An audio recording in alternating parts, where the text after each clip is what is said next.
As defined in an old Greek movie, the true meaning of Kéfi is that desire left over after pain and sorrow. It's that outburst that turns into a smile, a song, or a dance. Kéfi is when you enjoy life in a holistic way and accept things you can't control but still find meaning in them. And sometimes, Kéfi is even stronger when life is tough, when you're grateful for the full spectrum of your emotions. Life is full of such contrasting moments, and that's what we talk about in the Kéfi podcast.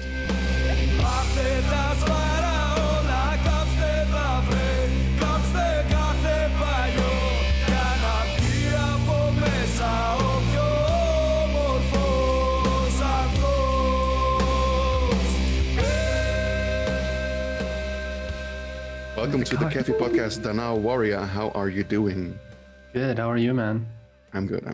Good to hear. Yeah, that's a totally natural way to say hello, right? But we'll just wing it because obviously we have been talking like 20 minutes before we start recording this because that's exactly just how we roll, right? Just a natural way. How's life over there? It's good, man.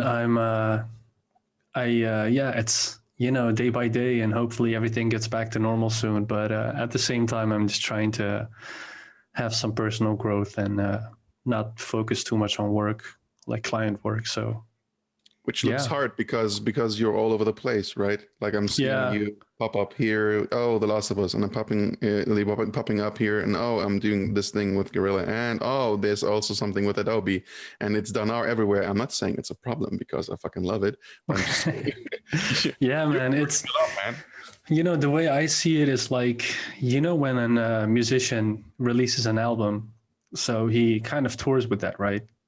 That's the PR thing, kind of tours with it, takes his time, and you're not going to immediately record another album. You just kind of have to see how you feel about that ending and then see which direction you want to move forward. So after Last of Us 2 came out, I think I just took one client for like a month. And then after that, I just focused on, self-improvement and going to workshops and teaching at New Edge and stuff like that. So how has teaching at New Edges in France, am I right? Is it Paris? Okay. Yeah, it's in Paris, yeah. Yeah. How has that been? Like, I mean, you were on location or did you do this through calls and all that? Yeah, I actually went on location. Yeah, it was like a month ago. I went by car, obviously, because of, the corona and everything. But yeah, man, when I teach, I like to just be on location just so when they ask a question, they can immediately ask me. And most of these students usually are super shy, so let alone if it's online.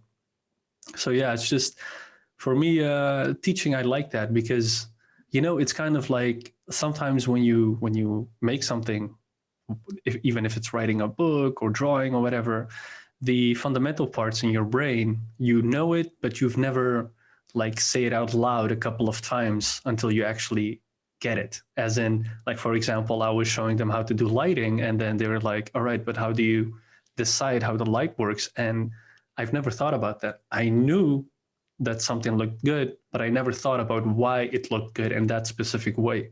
So I think teaching for me is super good because I'm like repeating things to myself and trying to simplify the thought process in my head. And after the teaching part, I noticed that even within my own work, I improved because I made things simpler in my head for myself instead of just, going by a hunch or going by the, there's like a type 1, a system 1 and system 2 in your brain. Like the first system is everything that you're, everything in comfort zone. And the system 2 is when you get into a stress and you learn something new.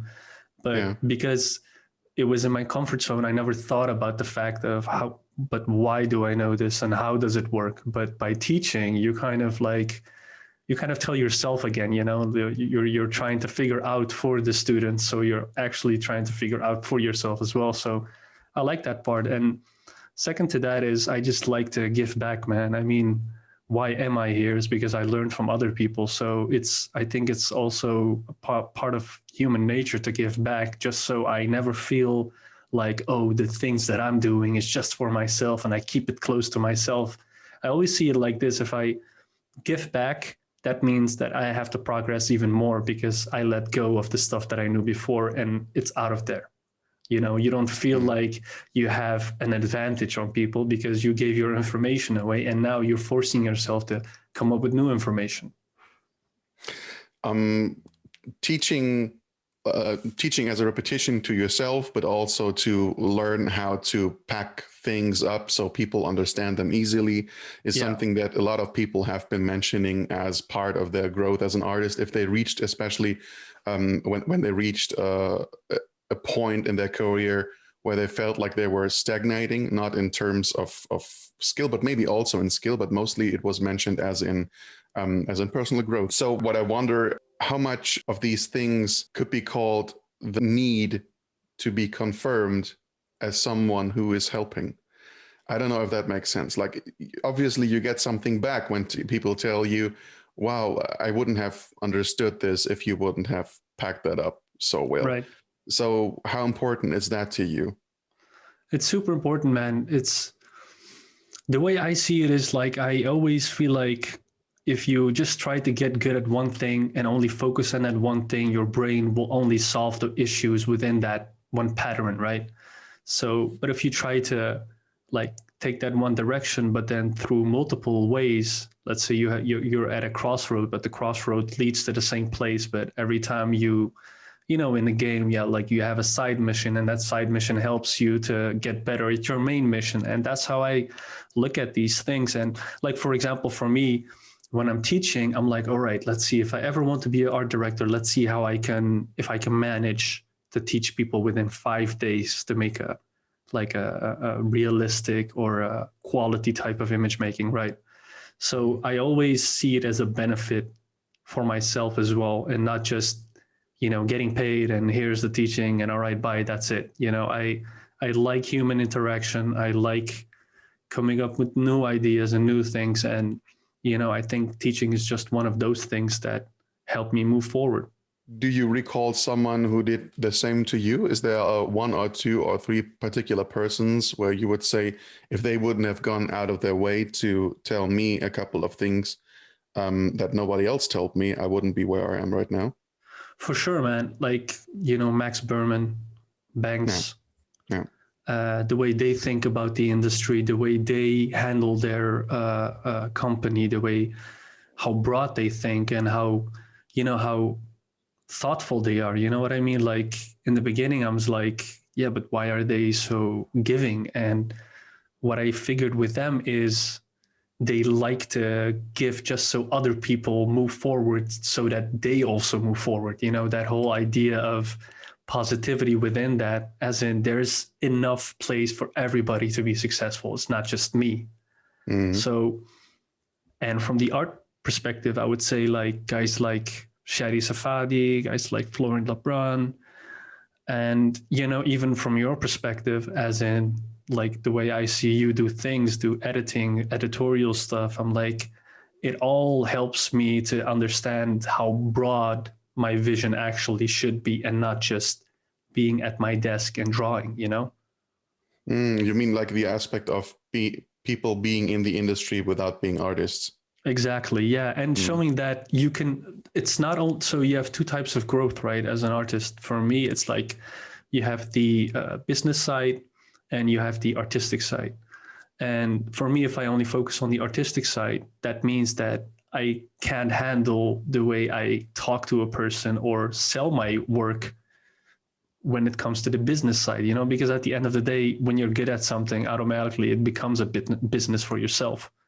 So it's also important, like I've been getting book recommendations from Max and stuff, and like all these self-help books, and it does help, like every day nowadays, I'm just reading 10 pages before I start, just to motivate myself. As in, when you read a page and it's about like, there's this book, I don't recall the name, that Max gave to me, and it's all about it's called Peak Performance.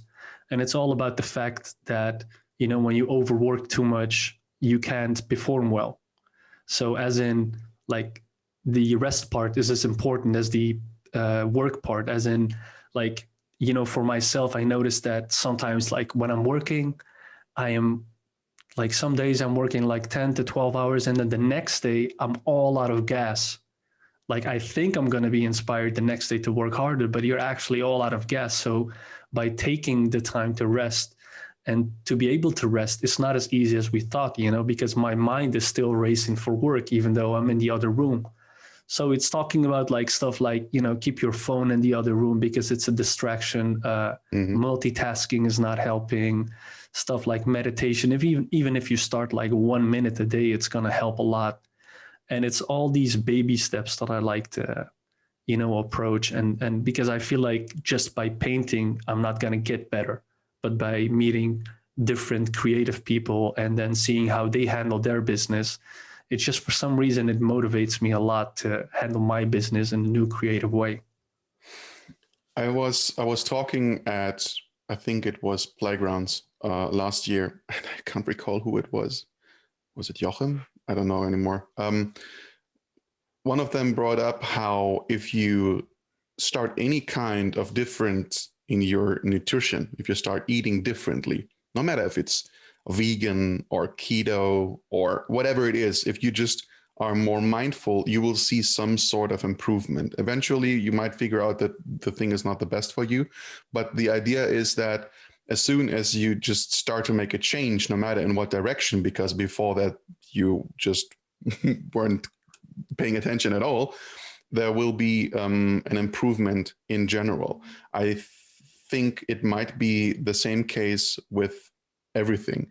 Like if you start meditating a minute, it's mostly about stopping doing anything else and just taking a break. Like that alone might be the reason why the improvement is so significant with this. Exactly. It's because your mind is racing the whole time. And like, even with athletes, right? So in this book, he's comparing a lot of athletes to, artists and to businessmen. And like the thing that comes back the whole time is they know when to rest. They know how important that is, right? Mm-hmm. And that there is a difference of stress. Like you can view stress as something negative. Like I'll give you an example, right? For my last talk at Playgrounds, for some reason, before the talk, I got stressed and I called my girlfriend. And I was like, I don't know if I can remember this all and stuff. And she was like, don't try to do that because that's not your way of doing. And you're stressing yourself out in the wrong direction. As in before that, I have done talks and I was stressed, but in a positive way of, excited, I'm going to be on stage. But it's super interesting how you can even view stress in a positive note. It's amazing how much influence, especially when you're working creative, right? How much external influence has influence on you, like as in eating healthier, taking a walk outside. Like first thing you do, fortunately I have a dog, so first thing I do is go outside with my dog, and it does help, man. It's like what you said, right? You force yourself to do nothing. Yeah, my father kept saying that too, that the only way that he could lose weight was to get a dog, because he had a dog when he was a young man and he remembered how that pulled him out all the time. Yeah. Like to just be outside and maybe just enjoy being outside. Yeah. And he said but I mean, obviously we couldn't for many reasons not get a dog because they were working all the time. But it's funny how sometimes we have a dog and it's necessary for the dog to go out, and that has an influence on ourselves because we like to take care of others more than of ourselves. You know what I mean? For some reason, why don't I just go out? Why do I have to do this for a dog? Why, if I realize that this is already good for myself, right? Like, what? And then you have basically a similar situation in the other direction when it's about taking care of your phone, or if all the messages are coming, or I have to answer emails and all that stuff, and you forget everything about yourself because you feel like you have to do this for yourself, but in the end you're doing something more like against yourself. So maybe we all should get dogs. I swear to God, I'm totally for that. And when people are like, yeah, it's so much responsibility, I'm like, it's really not. It's just it's like getting used to having it. For me now, it doesn't feel like as obviously I'm working from home, and because of Corona, we're both at home. But still, man, there's not as responsible. Like, I mean, responsibility is a good thing, you know. I don't know who told me that, but there was this guy that I met in LA. He was also an artist, and he was like 37, 38, and he's like, man, I'm tired of a life without responsibility. And I'm like, what do you mean? He's like, you know, just being selfish and just thinking of myself the whole time and not being responsible for somebody else. And that brought me to thinking, because I noticed that when I get successful or whatever, and when you get paid, it's like there's only amount of stuff that you want in life, right? But I'm one of those persons that I do enjoy giving money, like, for example, to my parents or to my sister, more than if I spend it myself for some reason, because it feels like I'm giving them a gratitude of, you know, here it is, like, this is my thank you for what you've done for me so far. Whereas instead of just spending that and then still feeling empty inside because I just did that on a hunch that I wanted to do at that moment, it didn't fulfill me as much as I wanted, you know? Like, remember back in the day where I remember, like, I got like 2 or 3 games, man, and I fucking killed those games. Like, I played it so much. And now you buy one, you play an hour, you're like, oh, okay, that's it. That's not healthy, man. It's just because you can doesn't mean you have to. That's interesting. Like, do you think you don't finish the game because it's not engaging enough? Or do you think it just doesn't give you the same kick as doing something else? Maybe you outgrew games. Maybe it's not your thing anymore. Well, I think I talked to my psychiatrist about this, and she asked me an interesting question. She's like, when do you rest? I'm like, when do you chill out in your head? I'm like, yeah, when I'm painting. She's like, no. When do you rest? Like, when you're switching it off, you're just playing a game or watching TV or watching a film or going outside. And I was thinking, I'm like, it's been a while since I've done that. And that's the thing. It's because my mind is racing so fast that I can't turn it off and just play a game, you know? So I'm like, all right, this game has to convince me in 30 minutes. You know? Which game does that? Tetris or something? Yeah, I mean, like, even like, for example, I got the new Call of Duty yesterday. I actually got it with my new PC. I thought you would say PS5, because then I would just have to end this conversation. Yeah, man, no, PS5, you have to wait at least a year or two. That's like the common rule for PS5s. PS games in general, like Sony, I think every new generation console, it's like, just wait a year or two, because all we see right now is just more, how do you say, more reflections. Oh my God, that's not going to sell me a new game, man. It's more reflections. The snow looks more realistic. I'm like, no. That's not new. That's not next gen. Yeah, man. It's you were talking about the psychologist telling you to rest. Yeah. It's super important, man, because when you switch off, then you get excited to go back to work again. But when you're always thinking about it, and even in the weekends, you're always half resting. Like, for me, when I'm resting, I want to work. And when I'm working, I want to be lazy for some reason. Like, I had a period of that, you know, and you're like, oh man, I don't want to work. And then when I'm not working, I'm like, oh my fucking God, I didn't do anything. I need to work. It's such a dilemma in my head. So I'm just rethinking everything and being like, all right, like on Saturdays, Sundays, just rest, nothing else, even if you're excited about whatever you're doing. And then on Monday, you can start with that excitement. So when I was reading on workaholic behavior, I realized that there were a lot of patterns that just applied to how I was tackling things. When I know the exact same feeling about playing a game and being an avid gamer before and spending a lot of time in front of a console. And it's funny how you start playing a game, right? And then you, at some point, just keep playing, even though it's not engaging anymore, but you just prefer this to doing something else. And then I realized myself that I was either in the mode of working all the time and not being able to enjoy a game, or of playing all the time and not wanting to work again. Yeah. It feels like my mind was trying to protect me from something, from going back in that place. but at the same time, I was just grasping for anything to keep my attention away from going back to work. Right. But when I was there, when I was working, it was also like a high. I felt like, okay, I'm useful again. I'm doing something. I'm creating something, and I've also had to learn again to replace that feeling with just chilling. Like to not do anything, because I had to relearn the exact this thing, like this turning off my mind and just playing Assassin's Creed or something, no matter how repetitive the game is and how wrong the Greek is in there and everything, right? Like, yeah. They kept saying Malaka, Malaka in places where it doesn't make any sense. Yeah, but I still had to frigging do that.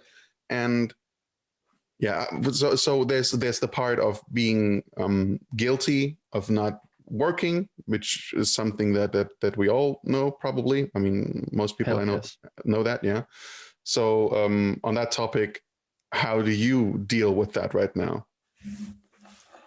Yeah, that's a very hard thing. As I mentioned before, I haven't taken any client work, and I'm just thinking like, all right, I need to.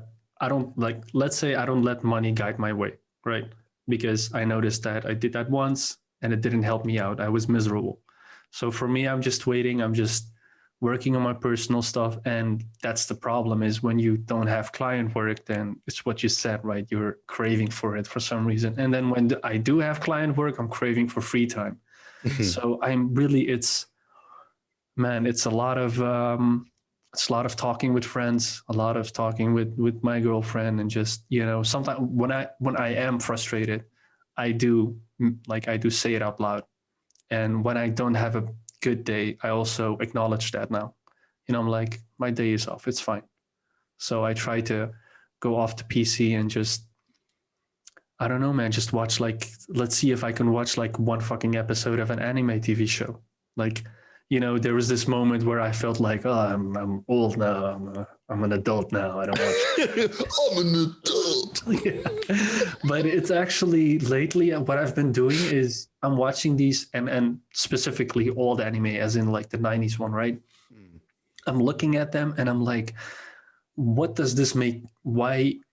How would the Danar, that like the 15-year-old, 16-year-old, think this would be cool? Like, what is the cool aspect of this? And how can I transfer that coolness to my own work? You know what I mean? Like, what is the pitch behind this that attracts me so much to this TV show, even if it's super cliche or something? So I'm trying to get back that feeling. I said that to one of my old colleagues, Jad. I told him, like, man, I miss those times where I can just watch an anime and just, enjoy it and stuff. He's like, oh, you miss time where you're not thinking and just watching something. I'm like, oh yeah, that's the thing. Yeah. It's just, I'm always restless, even when I'm waiting at the station, I'm just like walking circles and I see people just standing in wall. I'm like, I can't do that. I'm always restless. And I think I'm coming to an age where it's really bothering me at this point. It's not healthy anymore. Just want to chop your legs off or something. Yeah, that's the thing. When you're conscious about this stuff, then all of a sudden you notice how much it has influence on you, right? Because I feel like a lot of people lately are not conscious of why they feel bad, because that's why people go to a psychiatrist, right? To kind of figure out why do I feel bad at moments and stuff. And that's why I went. It's not like I have this tragic past or something. It's just I have to figure out, like, let's say for me, right? Then we go back to, going all over the place. We go back to business, right? I went to a psychiatrist because I was like, I've been to workshops and there were conversations, and then all of a sudden I got pissed. And then when you get pissed, the logic side stops and you just ramble out stuff.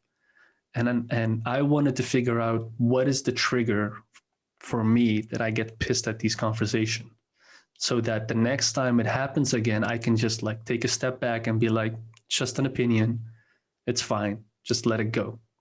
Because it does influence me more than that person saying something. At the end of the day, I'm the one being bugged, like, how dare he or she say that? But at the same time, it doesn't bring me forward or, bring positivity in my life. You know, like as a teenager, I was always angry because something wasn't right or something wasn't fair or someone wasn't being honest, Right. and this was just super frustrating. And you say you took that feeling into your 30s? Yeah, the thing about that, the frustration and stuff is, let's be honest, right? In this industry, in any industry, you have to handle people who have an ego, and you have to like find a way of communicating with that. And for me, I'm at this point where like there's a lot of different artists that I know, each of them have their different egos, and I'm like, just it's fine, just as long as there's no negativity in between, I just let them in their zone and I'll be in my zone. Like we have had many conversations, right, about different people where it didn't fit us right, or it didn't come over as positive. But at the same time, I'm like, why would I worry about that? You know what I mean? It doesn't. Remember what I told you back then? Mm. When there was this, I think, was it Jim Jeffries who said, or Bill Burr, one of those two, he said like, of course, Mick Jagger feels like a freaking god. He just has to hold his hand up and a Pepsi appears, because this is his life for the past, what 50 years or something. Do you think that doesn't change your mind in a way, even if you were like super humble before, that you wouldn't get any, that it wouldn't affect your ego in living it out a bit more because you have expectations to others, not only to yourself? Like this is normal. Now I feel like there are people that I've been working with in the past, and who I was dealing with in the past, or I'm still dealing with, where I feel that it's okay. Like it's totally understandable to have that ego, as long as you don't turn into an asshole. Yeah. Because that's just this major difference about being just, I don't know, a little bit cocky or a little bit more or something, or just being super arrogant. Yeah. I truly believe in karma, and if somebody is bad, that will come back to them. You don't have to be the punisher, the executioner. Life is the executioner. You want to talk about karma? So you think there's something like fate, like something deciding that, or do you feel like karma is just basically nature taking its course? Because if you act like this, it is just something that will consume you eventually. Exactly. Your lie becomes your truth. If somebody, like, let's take lies, right? If they lie often, their lies become a truth because they have to repeat it so much. They have to think about it. They have to live the lie. And for me, I'm like, it's way more harder for you to be like that person than it's for me to respond to it. So I for sure do believe in like nature taking its course, and I mean, you can even look at these big Hollywood, like big stars like fucking Weinstein or all of these dudes, they've been doing that for fucking 25 years, and then it bit them back after 30 years, So obviously at that point when they were doing it, they felt like, I can do whatever I want. Nobody can like punish me for it. And then after 30 fucking years, it came back, right? So I for sure believe in that. I want to get back to the aspect of therapy in your life. Did you only go to therapy because of the anger that you felt? Could it be called anger management, or was it also because there were other emotions in play? Yeah, I think like it wasn't necessarily anger management. It was just when I grew up, I wasn't like, I grew up in a mainly dominant Christian white era of Holland, the South. And when you come here as a 6-year-old and all of a sudden everybody's blonde except for you, I always felt like I'm less, and that feeling of being less, and like was until like I think until I got like better at art and got my job at Last of Us, all of a sudden people gave me more respect, but at that point I was super defensive. You know what I mean? Like if somebody challenged me, I got super defensive because I felt like he's making mockery of me, or he's acting like I'm stupid, or like, you know what I mean? Like I'm not for that anymore, because, you know, back in the day as a kid, I always felt like with Dutch people, I always felt like I had to prove myself to be like, I'm okay. I'm one of the okay foreigners. Yeah. And then within my own family and within like the Kurdish culture, I felt like I'm the white person of that culture. So I never felt at home. So I was always anxious about stuff, you know, and I felt like, I honestly felt that I was stupid. Like I'm not smart. You know what I mean? As in, this feeling was until my 25th, 26th. So it's not even that long ago. I'm like 29 now, almost going to 30. And, you know, it was until I met my girlfriend, which is like almost 2 years now, that like I noticed how strong she is in her shoes. And she's been going to therapy for like 2 years. And, you know, she was like, you know, you can go to therapy and talk about this, because I feel like there's a lot of unresolved issues in your head, right? And, you know, it's just, when I look back at, you know, when you were a kid and like the popular kids in the class, which were mainly dominant white dudes, and I just noticed like girls fell for that. I was always myself, and they, like, the girls only fell for the badass dudes and stuff, right? So I got heartbroken a lot. And outside of that, I never was the aggressive type, but I, like, within my neighborhood, it was all foreigners and stuff. So it's very macho-y. Mm-hmm. And within school, it was super white. So I had to adapt to that. And then, like, there's this thing in like, I've had Dutch people tell me, like, you know, I don't like that much foreigners, but you're one of the okay ones. Like, that mentality, it really got to me, you know, as in, I always have to prove myself to people for some reason. And man, it's just, I felt like that anger is holding me back, not just in life, but also in my career, you know, because it's frustration. And then from frustration, it goes to anger. And it's like that whole Yoda thing when he told Anakin in the Phantom Menace. And, you know, it's been helpful. Anger. Exactly. You know, and man, yeah, just looking back, there's a lot of moments in my life where, you know, I was kept quiet when something happened to me or somebody said something to me, and I should have responded back and just said my own opinion, and it didn't happen that way. And I got so angry. So of course that builds up every time that happens. So, you know, I went to it for 6 months, and then now I'm going back to it again. And man, it's just, for me, I'm a pretty emotional guy, so I'm not really ashamed of crying or something. I've cried many times before my friends when I'm thankful or emotional, and even for my parents, even like whatever on stage or whatever. Like, I don't care about that, man. It's just, now I see that as a strong thing, you know. Beforehand, I thought I was a weak guy, but now I see that as a positive thing, as in, I can at least show my emotions to people and let them know that my intentions are well, you know. And not be afraid of being judged for it. Yeah, exactly. That's one of the things that so this is one thing that I'll always be thankful to Shadi, is when I first time I saw him online, I was like, holy shit, somebody who looks like me, who came from the same area as I came from, actually has a name in the industry, you know. And before that, all honesty, man, I felt like I wasn't welcomed in this industry because I was brown, you know, and that was a legit feeling for me.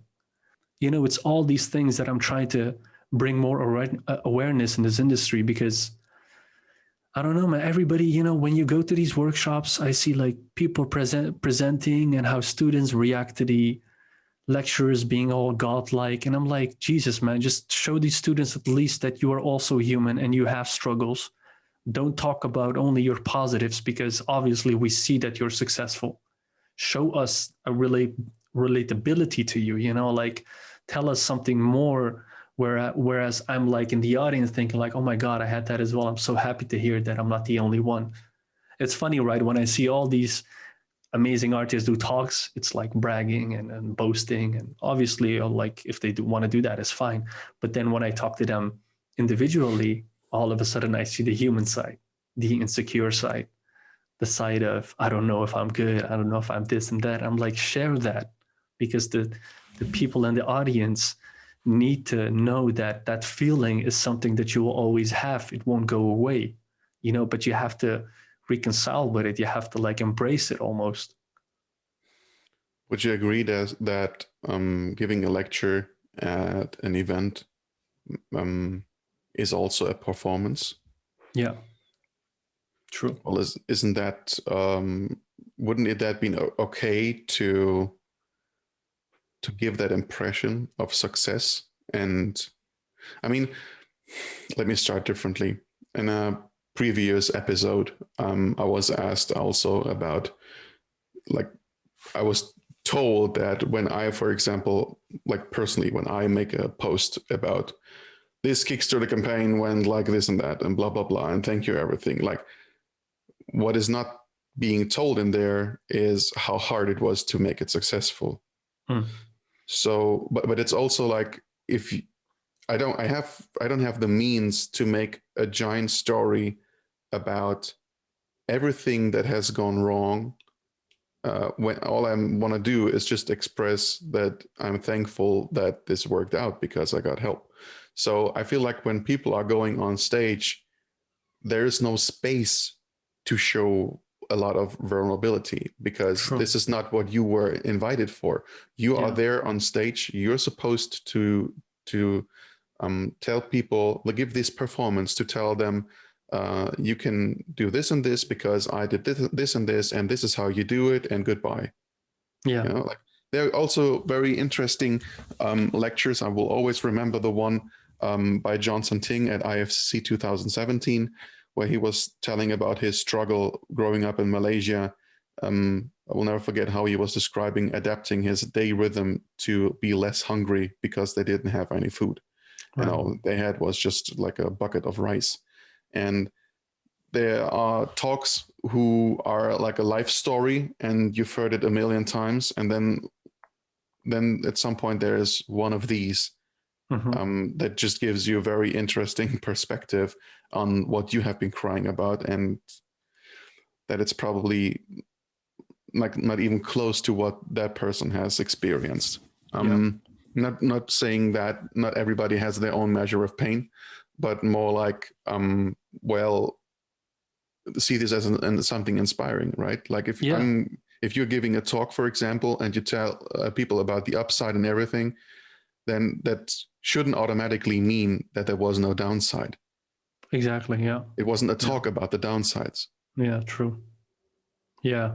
But then at that point, it's your choice of what do you want to tell, you know? Because if you've done 10 lectures as an artist talking about your upsides, it would be interesting to flip it up and kind of find a, you know, as in, but obviously that's just a personal thing for me, because when I'm giving talks, I'm just giving talks to like the younger Danar.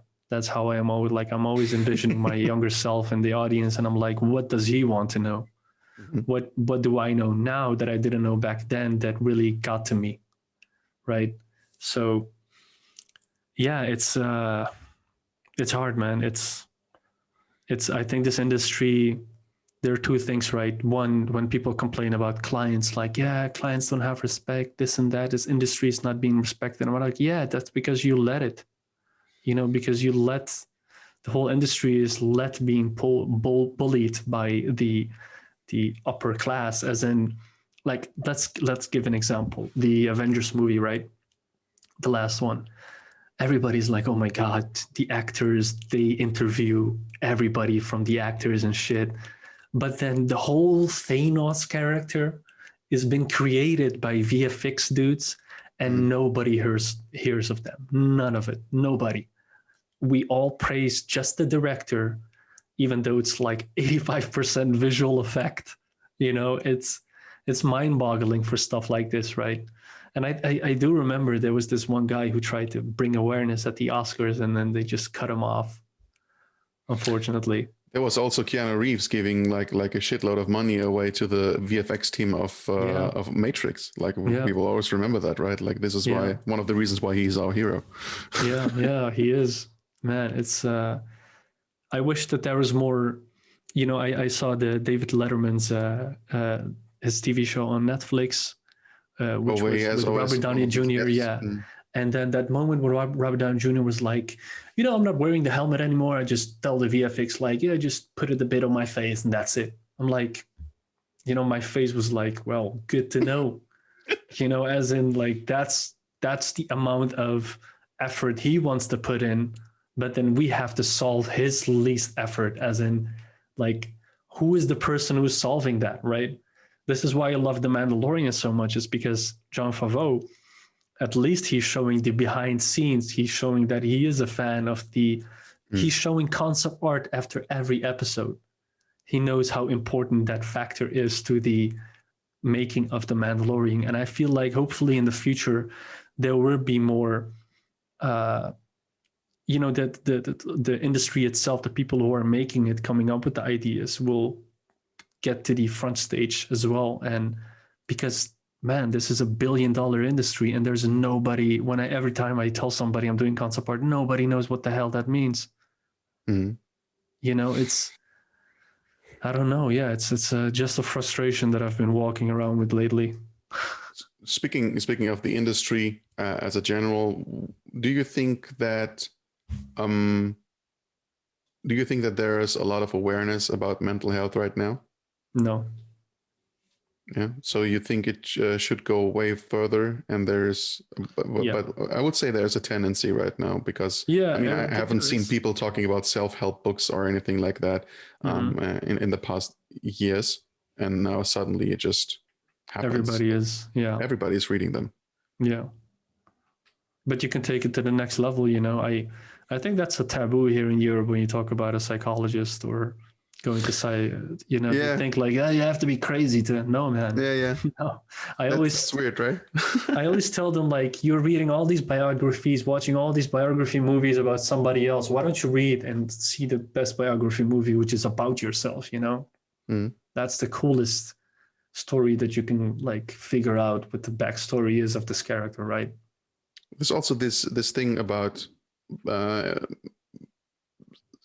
therapy in general being more accepted in the United States than it was here in Europe, and it's finally something's happening.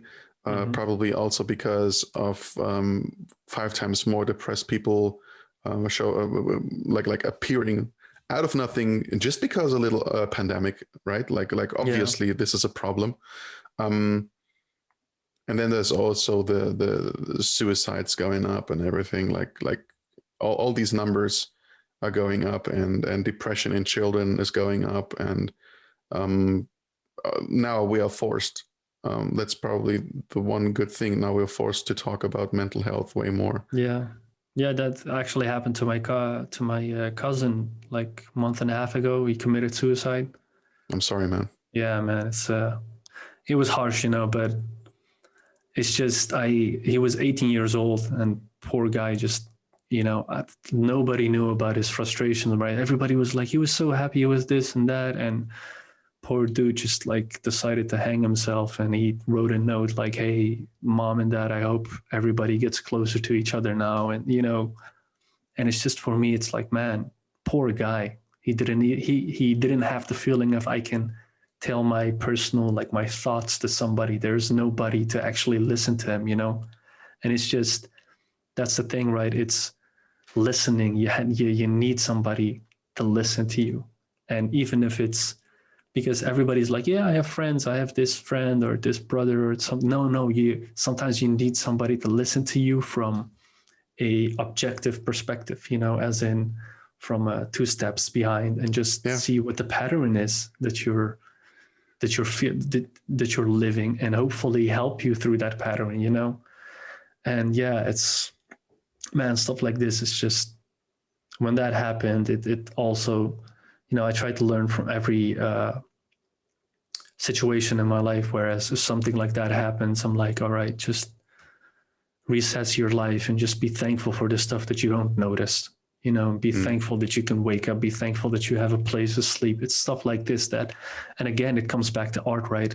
When you're being grateful and being positive, you can achieve almost anything if you want, right? But when you're so doubtful about everything, and you're just, thinking like, why don't I have this? Why isn't this happening? And for that person, it is.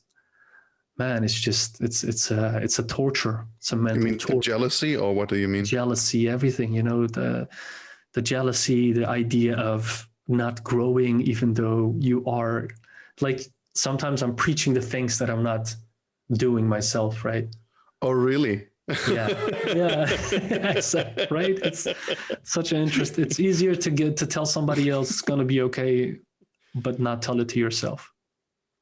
Dude, you haven't been like when I remember from last year or the year before, you haven't been stopping and looking back at what you achieved at all. Yeah. And then suddenly you were looking back at one point and you were like, oh wait, I'm one of these people now I used to look up to. Yeah. And there's this thing I keep mentioning about people being like, oh, I want to work for Wizards of the Coast. Oh, I want to work so bad for them. I'm not good enough for anything because I didn't work for Wizards of the Coast. Then they start working for Wizards of the Coast and they still keep talking the same stuff. Oh, I'm not good enough. I'm not good enough. But you just look at this. you just did that thing there that you always wanted to do. Yeah, but it's still like, I don't know, like you stop, turn around, look back. There are achievements down the road. You can see them all. Maybe it's time to say something else about yourself. Maybe it's time to say, I'm good, but I still would like to get better. That's something else than saying, I'm not good enough. Yeah, because that's the mentality I'm trying to change, man. Do you know this? I think I shared it with you. The video of Jim Carrey at the Golden Globes. It's the best. I've watched it like 30 times. I watch it at least once a week because it just keeps reminding me of shutting the fuck up. Yeah, right? man. Like I dream about being 3 times Golden Globe winner Jim Carrey because then I would be enough. Yeah, exactly right. I would be enough. And you know exactly what he means. Right? Like only this thing and then I can change something. No. One cigarette and I can stop. Come on, really? One burger, one more burger, and then I will become vegetarian. Like no, it's one thing we have to accept as human beings is we'll get used to anything. Buy the best car within a month, you're used to it. Buy PlayStation 5 within 3 days, you're like, oh yeah, I have the PS5. You know what I mean? I'd like to put that on a test and finally get this fucking thing. Yeah, right.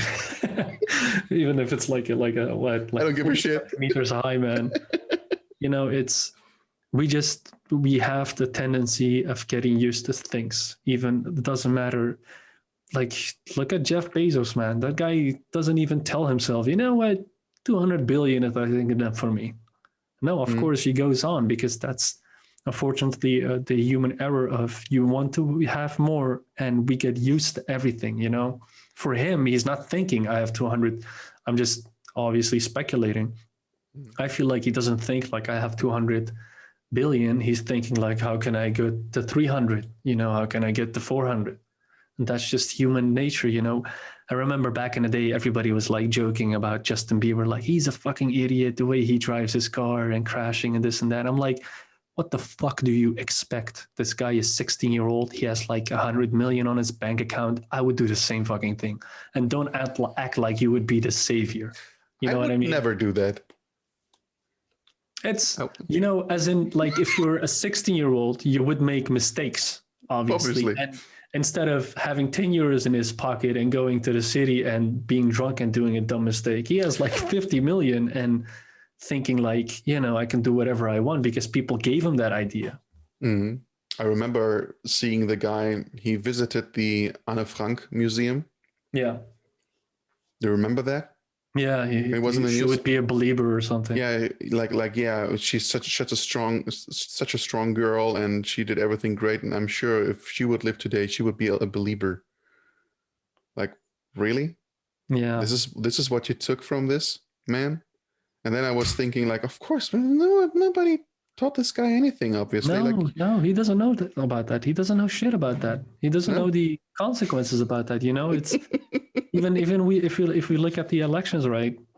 Like they don't know shit about anything outside of the US. I figured how big, like I think I forget it every time. We went to California, right? So dude, how big is California? You when you see it on the map, you're like, oh, it's like, no, dude, it's fucking huge. Like, can you imagine? There's some people in the middle of the US that, like, they don't think about outside of US, you know? All the information that they get is from TV and nothing else. So it's, you know, education is such a, I've talked about a lot of friends in the US, you know, and they always say, like, it's not about politics or whatever. It's just the education, man. It's the education that needs to be adjusted, and it's the, they don't care about anything else. I'm not saying every American, but like the ones that are super, you know, radical in any side, left or right, they're so occupied with what's happening or surrounding them that they don't take notice of what's happening inside the world, you know. And then we come back to the Jim Carrey thing where, you know, he talks about, like, we're just this minuscule.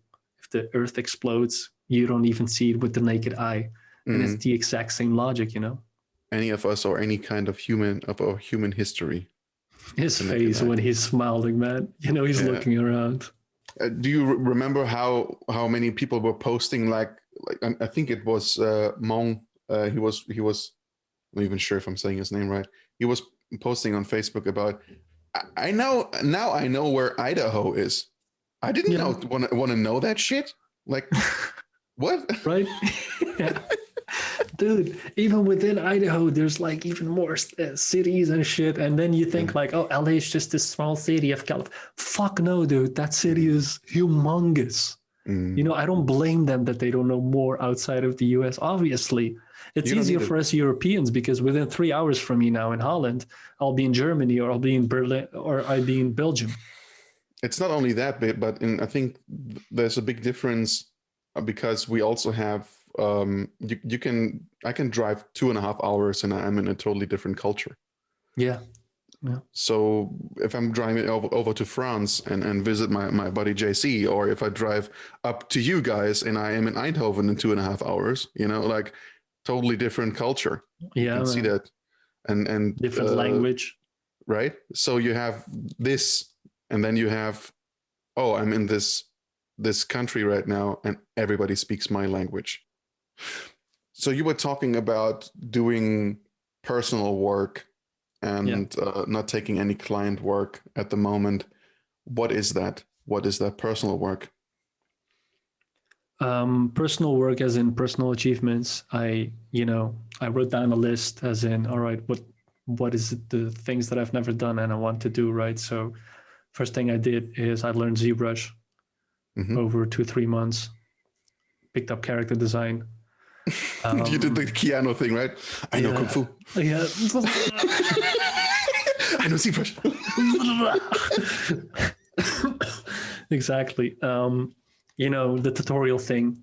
And the fun thing is because I taught the class and then after 5 days I saw their results. I'm like, wow, this is crazy, you know? And it was a moment of prideness for myself. I'm like, wow, I actually helped these students get to that. So I want to give that to the world as well, you know, and not just make a tutorial about tools or something, but actually about a process, showing the exact steps that I have to take to be which I'm taking when I'm working for a client, you know, because I feel like there's not a lot of tutorials on that yet, you know, so just trying to figure that out. And that's also a different direction than what I've done before.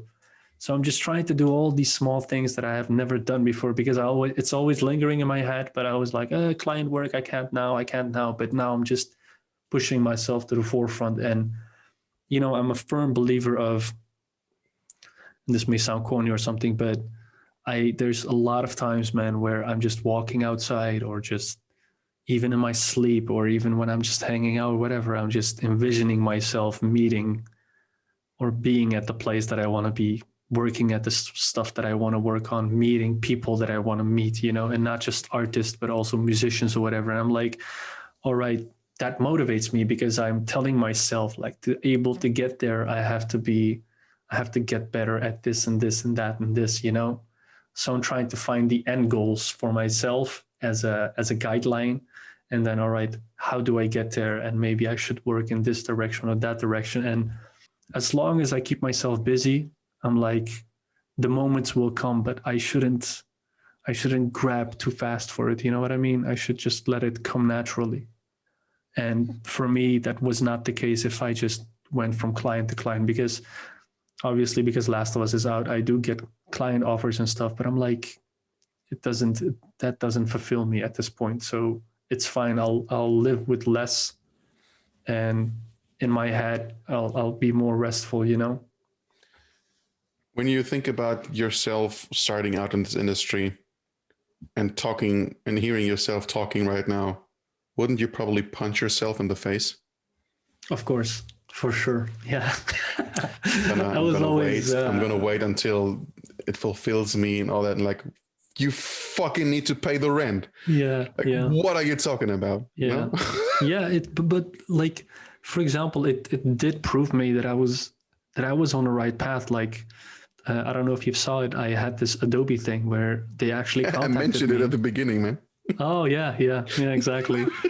I had this Adobe thing, and they contacted me through Instagram, and things like this, because I never counted on that, right? That was not part of my plan ever. So the fact that something like that came into play, I'm like, okay, cool.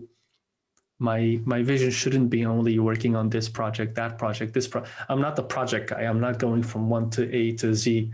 I'm like, if I can compare myself to a director, I would much rather be like a Quentin Tarantino, where I work on 10 projects in my whole life, but it's at least the ones that I'm proud of, instead of taking every fucking job and then feeling like oh, look at like me. Nicolas Cage.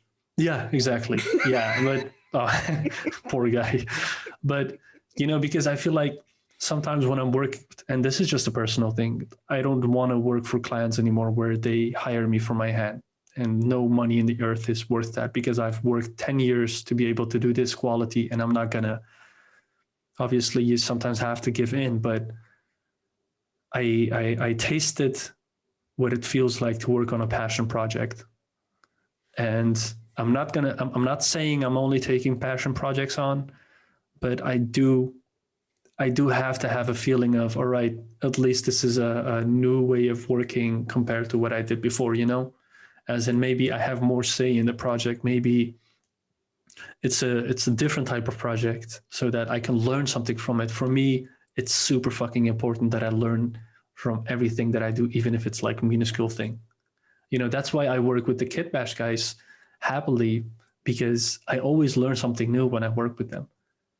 And for me, it's like with those guys, it's not about payment or money or whatever, because it feels good. So I'm going with that feeling, Mm-hmm.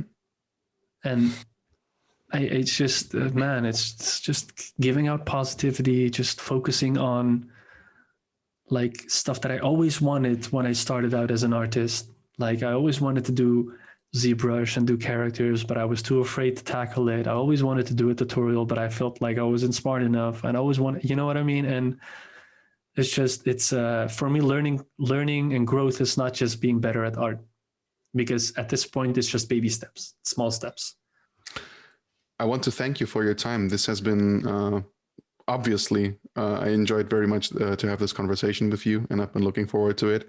And I hope that we can get back on that at another time, because there's so much more. We didn't even touch on the topic of burnout, and there's so much more that I want to talk to you about, and I'm sure we will get to it. Thank you so much for being part of this, and talk to you next time.